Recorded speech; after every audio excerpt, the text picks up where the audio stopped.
By the spring of 1977, New York City was already on edge. For months, a gunman had been appearing out of nowhere, firing into parked cars, targeting young couples, and vanishing before anyone could understand what had happened. 6 shootings had now been connected. Young women were being warned. Police were searching for a man with a .44 caliber revolver, and across the city, fear was starting to spread from block to block, borough to borough. But up until this point, the killer had been silent. No explanation, no motive, no name. Then, after the murders of Valentina and Alexander in the Bronx, police found something left behind at the scene. A handwritten letter. And with that letter, the case changed forever. Because the man New York had been calling the .44 caliber killer was about to introduce himself as something far more chilling. The Son of Sam.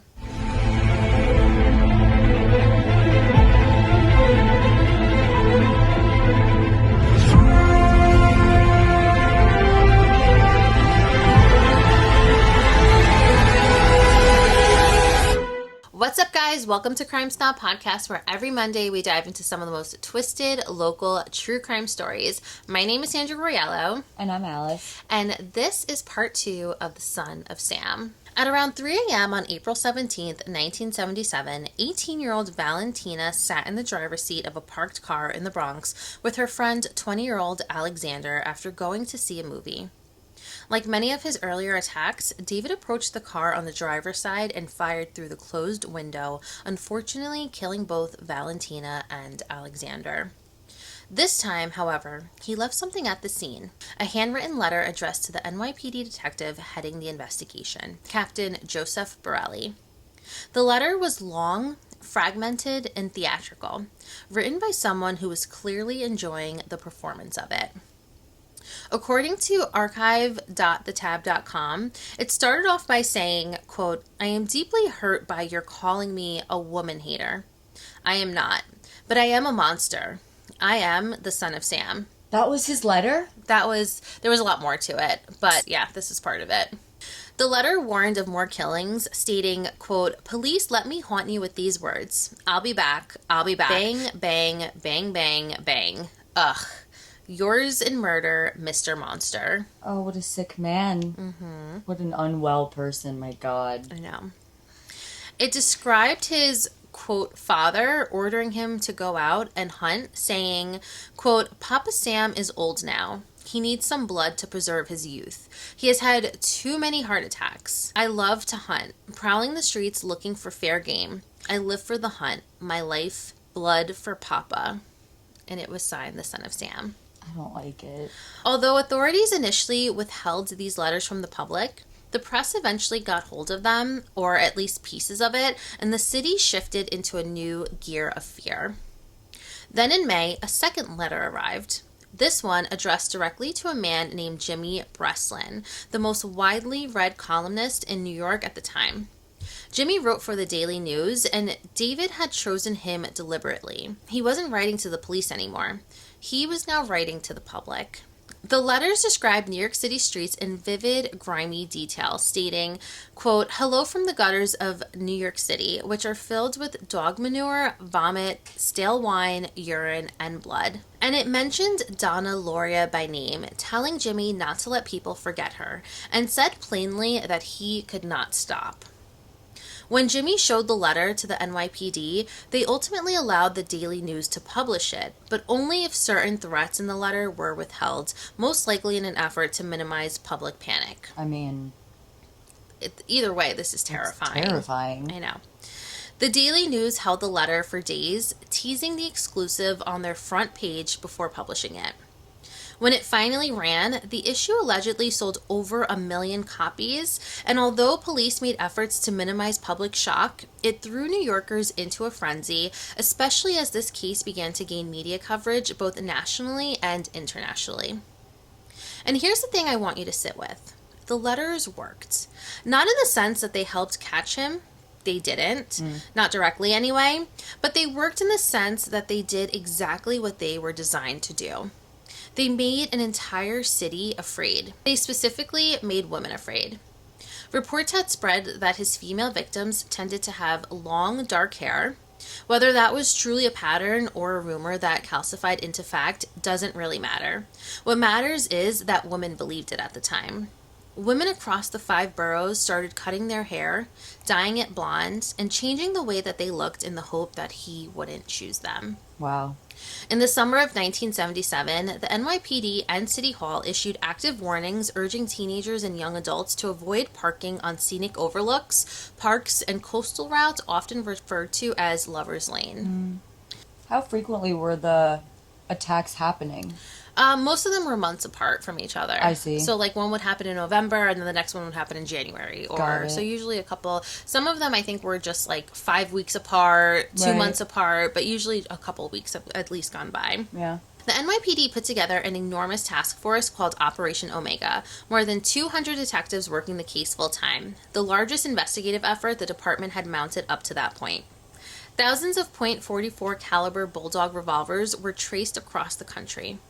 A psychological profile was assembled, tips poured in by the tens of thousands, and one by one, they came to nothing. June arrived, and 2 more people were shot and wounded in Bayside, Queens. 17-year-old Judy and 26-year-old Sal sat in a friend's parked car at around 3:20 a.m. after leaving the Elephas Disco in Bayside, Queens, when David approached them from behind and fired 4 shots into the car, striking Judy in the right temple, right shoulder, and back of the neck, and Sal was shot in the right forearm.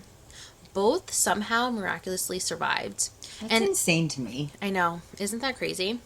And in a detail that is haunting, Judy and Sal had allegedly been talking about the son of Sam before he ambushed them, the way everyone in New York was talking about him that summer. He was the conversation. He was everywhere. And then on July 13th, the lights went out. The 1977 New York City blackout lasted 25 hours. It triggered looting and fires across multiple boroughs. What year was this? 1977. Wow. There was a massive blackout. That's crazy. The National Guard came in, and it became the defining image of that summer. A Awesome. city that had been straining for years financially, finally visibly cracking. And Son of Sam was still out there, and the city was now also literally in the dark. Chaos. On July 31st, 1977, 20-year-old Robert and 19-year-old Stacy were on their first date. According to the New York Post, Robert and Stacy had met just a few days earlier at a gong show night at Beefsteak Charlie's in Sheepshead Bay. Robert later said that after talking for hours that first night, they agreed to go on a proper date. As he left for the date, Robert reassured his mother. Stacy was blonde, he told her. The son of Sam went after brunettes. They'd be fine. They went to see New York, New York at a movie theater in Brooklyn. Afterward, they drove to the waterfront at Shore Parkway. I love that they thought that the hair color was a level of protection or I know. something. I mean, Exactly. she's blonde, mom, no worries. And there's even, I remember watching like news interviews, like they were just talking to people on the street, and there was like a girl and she's like, I think I'm going to dye my head like red. They truly believe that he only targeted long-haired brunettes. I also feel like at night, even like a darker blonde can look Yeah. pretty dark. Yeah, like 100%. Yeah, whatever. So yeah, it's probably not the best method of protection. Yeah. Afterward, they drove to the waterfront at Shore Parkway. There was a small park there, right on the water. They walked along the water in the summer night, and then Robert recalled they swung on the swings. After a while, Stacy and Robert made their way back to the car. They sat in it for a while chatting before Stacy became uneasy and suggested they leave. Enjoying the night, Robert said, let's give it 5 more minutes, and Stacy agreed. And then, before they knew it, glass exploded. Robert was shot in the head and immediately lost his vision. He has described those first seconds as believing he was dead. Complete darkness. Then, realizing he could hear Stacy moaning next to him and understanding that meant that he was still alive. I hate that. Robert stated, quote, I was able to get out of the car. I wrapped one hand around a light pole and put the other on the car horn, beeping it and saying, help us, we've been shot. After a while, the horn went dead and I collapsed. They did not know if I was going to make it. I kept asking about Stacy. Stacy Maskowitz would succumb to her injuries in the hospital 18 hours later. She was 19 years old. She was Berkowitz's sixth and final murder victim. For 13 months, David Berkowitz had terrorized New York City, disappearing into the dark every single time. 200 detectives, thousands of tips, composite sketches that couldn't agree on what the same man looked like. An entire city holding its breath, changing its behavior, cutting its hair, staying inside, and still nothing. He had struck across 4 boroughs without leaving a thread that anyone could pull. By the summer of 1977, New York had started to wonder, in the quiet, desperate way that exhausted cities do, whether he was ever going to be caught at all. And he was, but not by the task force, not by the tip lines or the psychological profiles or the hundreds of thousands of man-hours Operation Omega had logged. He was caught because of a chain of ordinary people, mostly ignored at first, mostly dismissed, who had been paying attention long before anyone with a badge wanted to hear it. The sleuths. Until one phone call changed everything. So let me walk you through this timeline because it matters. Okay. These are the crime snobs that... Literally, these are the original sleuths. Literally. On the night of July 31st, the same night Robert and Stacy were at Shore Parkway, a woman named Cecilia Davis was walking her dog through the Bath Beach neighborhood nearby in Brooklyn. She noticed a man on the sidewalk ahead of her. Something made her stop. His right arm was held unnaturally stiff and tight against his body, the way you hold an arm when you're hiding something underneath it. He turned and looked at her. The stare wasn't the absent glance of a stranger on the street. It was fixed, focused, and cold, she would later remember. About 30 minutes later, she heard gunshots. The next morning, Cecilia went to the police. She described the man, the stiff arm, the stare. So she wasn't hit? She was not hit. Okay. She was walking her dog. She saw him on the street. He kind of startled her a little bit, so she ended up taking her dog back into the house. Thank God. That's why you gotta be aware of your surroundings. All the time. Like, no headphones. Like, I was going to say, if you were a child who walks phone. around, or even an adult, but I always see the young kids do it, where they have both AirPods in, I'm like, are you nuts? It gives me anxiety when I see people walking around with both headphones in. I know. It's so dangerous. It is. You have to be at least somewhat aware of your surroundings. You gotta give yourself, like, the time and the space to get away. Mm-hmm. You don't want to wait until you're too close. Yeah, and that's also with anything. Like, a car can be approaching, you know, like, anything can happen. God forbid. Yeah. Yeah, 1,000%. And then she mentioned something that she'd noticed, almost in passing. Earlier that same evening, she had watched a police officer writing parking tickets in the area. The man she'd found so unsettling, the one with the stiff arm, had briefly retreated towards his car when the officer appeared. His car had been parked directly in front of a fire hydrant. Investigators pulled every parking summons issued in Bath Beach on the night of July 31st. One came back to a cream-colored 1970 Ford Galaxy registered to a man at 35 Pine Street in Yonkers. His name was David Berkowitz. Now, when that name landed in Yonkers, that's when everything changed, because there were 2 local patrolmen who had been building a file on that name for months, and nobody had wanted to listen to them.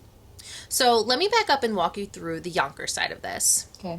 Back in April 1977, officers Peter Intervallo and Thomas Chamberlain were called out to investigate a dog shooting on Sam Carr's street. They connected it to another dog shooting in the same neighborhood from the previous December and started to build a file. Carr showed them 2 anonymous threatening letters he'd received just before his dog was shot and told investigators he believed these notes came from David Berkowitz. The officers took note and kept digging.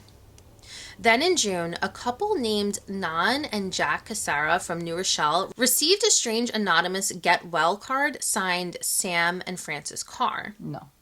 People they didn't even know. They tracked down the Carr family, and the 2 families met.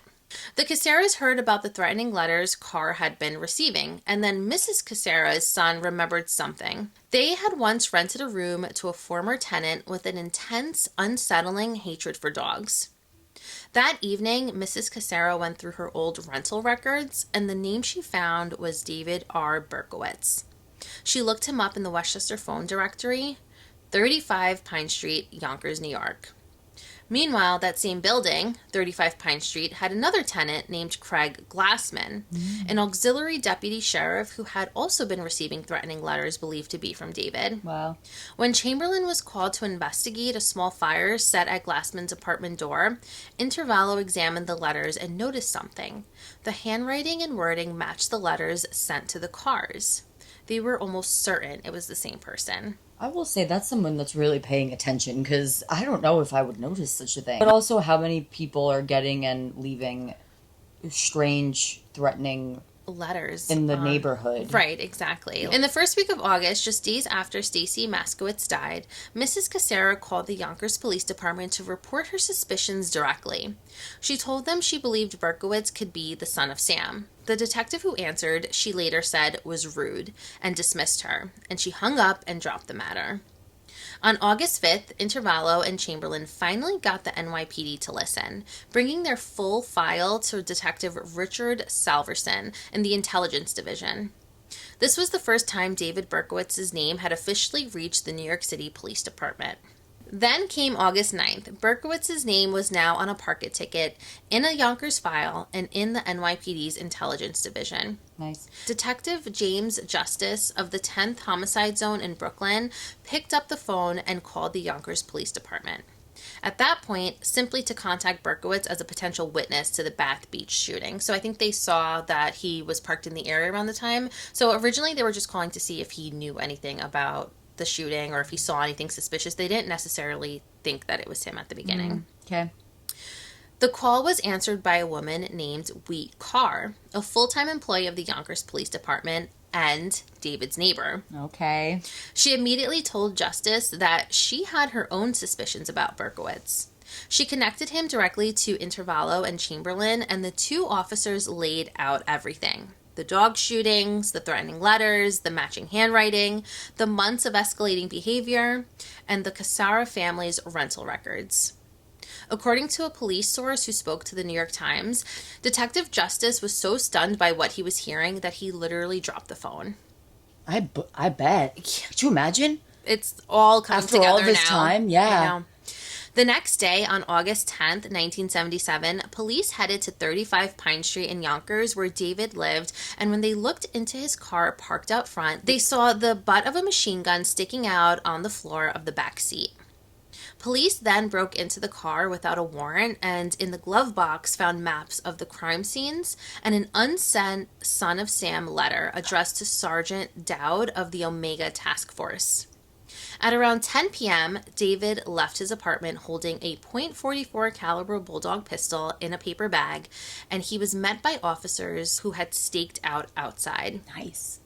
When asked, "Are you David Berkowitz?" he reportedly said, "No, I'm the son of Sam." Oh, God. Creepy, right? No. I was not expecting that.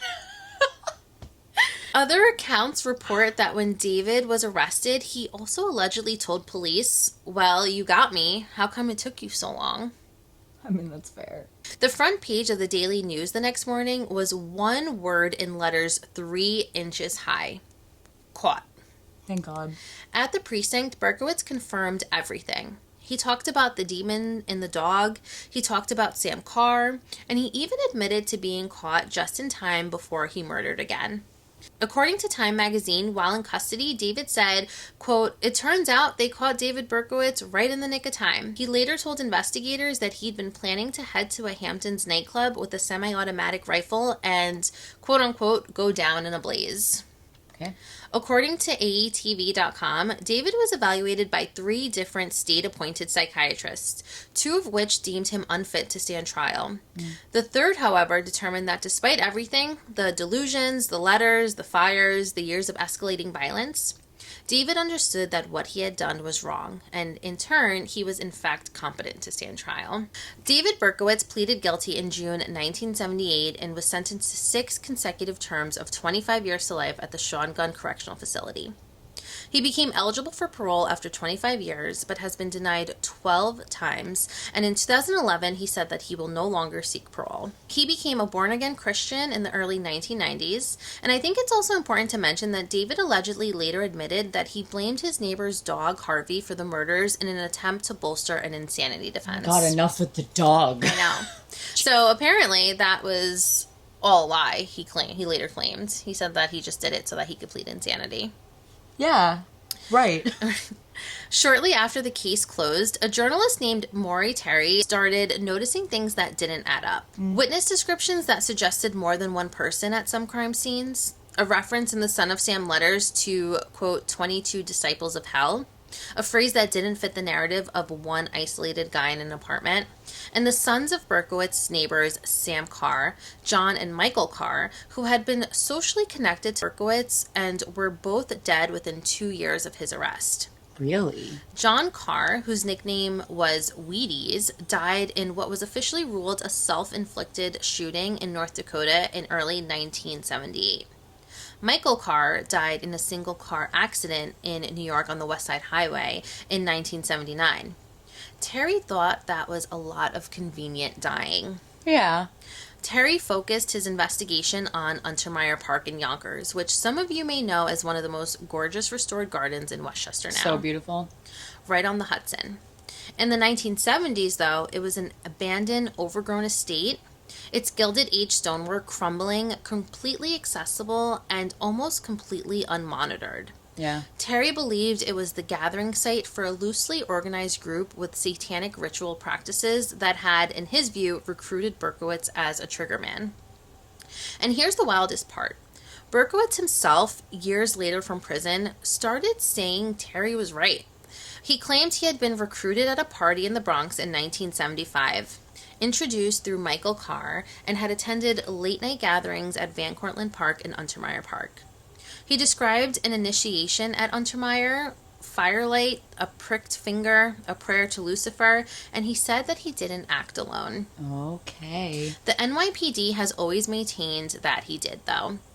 The Brooklyn DA declined to investigate, and 2 former investigators told Terry that they had found evidence of ritual activity at Untermeyer, animal remains, symbolic markings, but nothing was ever formally connected to the murders. Terry spent a decade compiling all of this into a book called The Ultimate Evil, published in 1987. Nearly 500 pages. It went out of print and then came back after the Netflix documentary released. I don't know if you saw that documentary. No, that I was did out. not. There's a documentary, I think it's called The Sons of Sam, A Descent into Darkness. I'm pretty sure that's what it's called. Okay. No, I haven't watched it, but I want to. Very interesting. Yeah. Terry died in 2015, never having gotten the official investigation that he was looking for. His files, though, went to documentary filmmaker Josh Zeman, who made the 2021 Netflix series The Sons of Sam.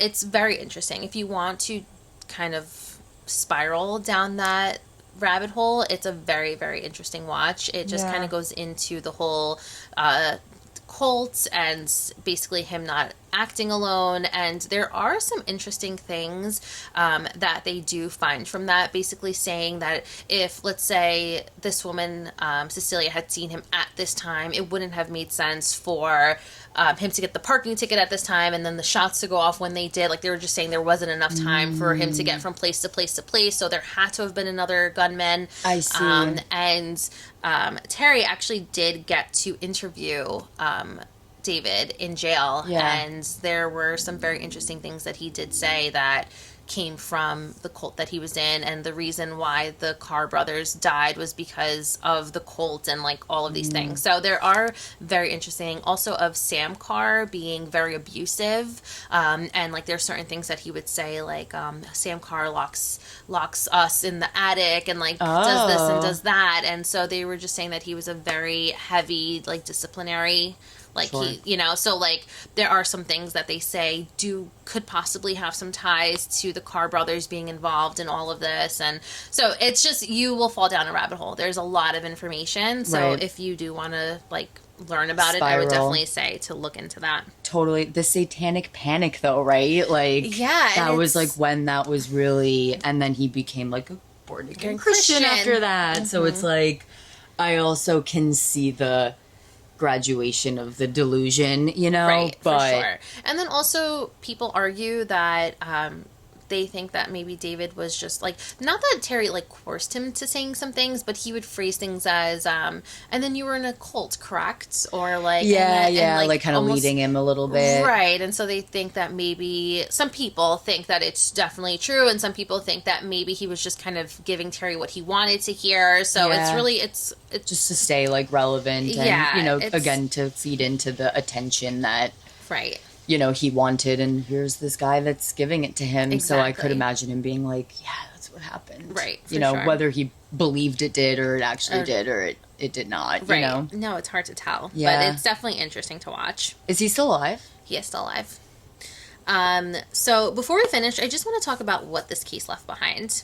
New York passed Son of Sam laws, which was legislation preventing convicted criminals from profiting from their crimes through books, films, or media deals.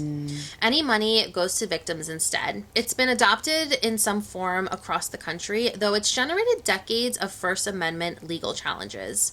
It's an imperfect law, but it came from a real place: the refusal to let a man profit from the terror that he created. So that was because once he was arrested, there was such a fascination surrounding him. He made a lot of money. And I don't think he was able to, because I think they like hurried to pass these laws. Right. But many media outlets and like book deals and things like that, people tried to work with him to get this crazy story from him. And they just did not feel that it was fair for him to profit from all of this. So I believe this was also like adopted in California when like the O.J. Simpson case happens, where victims Yeah, are the ones like who while you're profit from incarcerated. Yeah. so victims are the ones who profit from those earnings. And a lot of people have like I was saying, a lot of people have like challenged these laws because they think that it violates their First Amendment rights. Yeah, So that's interesting. that is so interesting. The case also permanently changed New York's tabloid media. The Daily News and the Post figured out that summer that a terrorized public will buy whatever paper promises them the most detail about the thing that terrifies them. That's so That interesting. lesson shaped New York City journalism for decades afterward. Some would argue it still does. Sure does. And finally, I just want to end with this. Here are the names, all of them. The women and men whose lives were taken way too soon: Donna, 18, Christine, 26, Virginia, 19, Valentina, 18, Alexander, 20, and Stacy, 19. And the survivors: Michelle, stabbed at 15 years old on Christmas Eve, 1975, Jody, Carl, Donna, Joanne, paralyzed at 18, John, Judy, Salvatore, and Robert, who played on the swings with the girl he adored, and who has lived the 50 years since without her. They are why this story matters. Not the letters, not the dog, not the mythology. Them.